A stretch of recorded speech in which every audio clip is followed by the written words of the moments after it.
Go from the top. Hi. Hi. So after 9 long days at sea, we finally arrived in Freeport, Grand Bahama for our first day in port.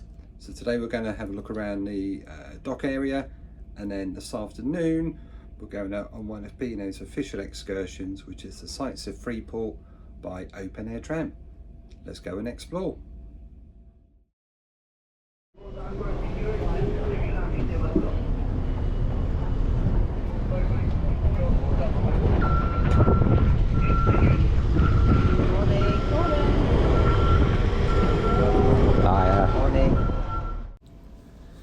So here we are, just as you dock, there's a little shopping centre or marketplace, don't you call it, Hal, outside.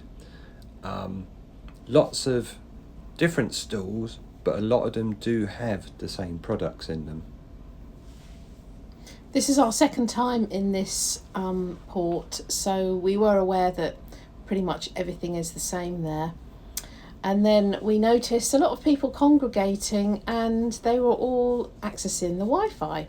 However, due to the amount of people trying to access it, the connection wasn't actually very good. Did tend to drop out a few times. Here I've spotted a local brewery, has some lovely t-shirts, but unfortunately for me, none in my size. And also a lot of the t-shirts, both in this store and a lot of the others, have big prints on the back rather than on the front. So for the age range that are on this particular cruise, brackets retired, they're probably not the sort of customer that's going to wear back printed t-shirts, sort of surfer t-shirts I guess you'd call those. But here we are, just walking around that little market area. This shop was actually different to most of the others, wasn't it? They had things like candles and scented products. I mean, all the shop owners are super friendly, really welcoming. Obviously, they do try and encourage you to go into the shop and spend your money, which I completely understand. But like I say, it is pretty much the same stuff in all of the shops.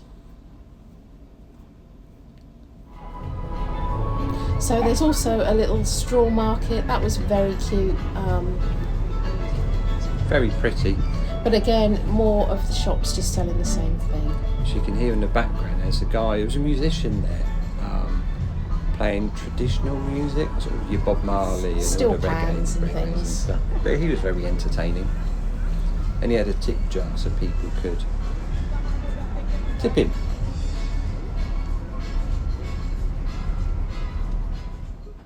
But all in all, the Freeport shopping centre was lovely. So then we were ready to go on the excursion.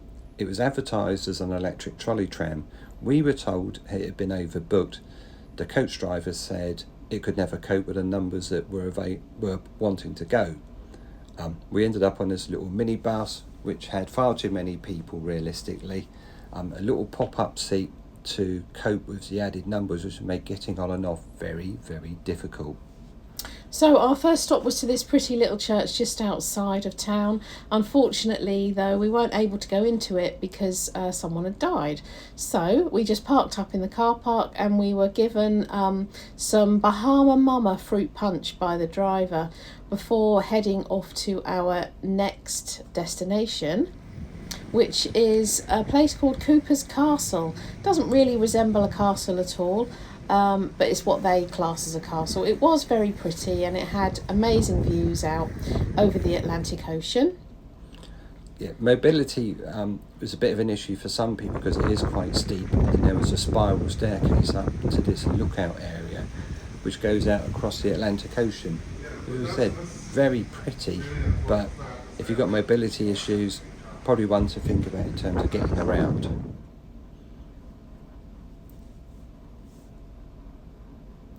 Finally, we stopped at this Port Lacaya marketplace. Again, there was lots of shops pretty much selling the same thing as we'd seen at the port. Well, sadly, P&O, I think this one was a disappointment.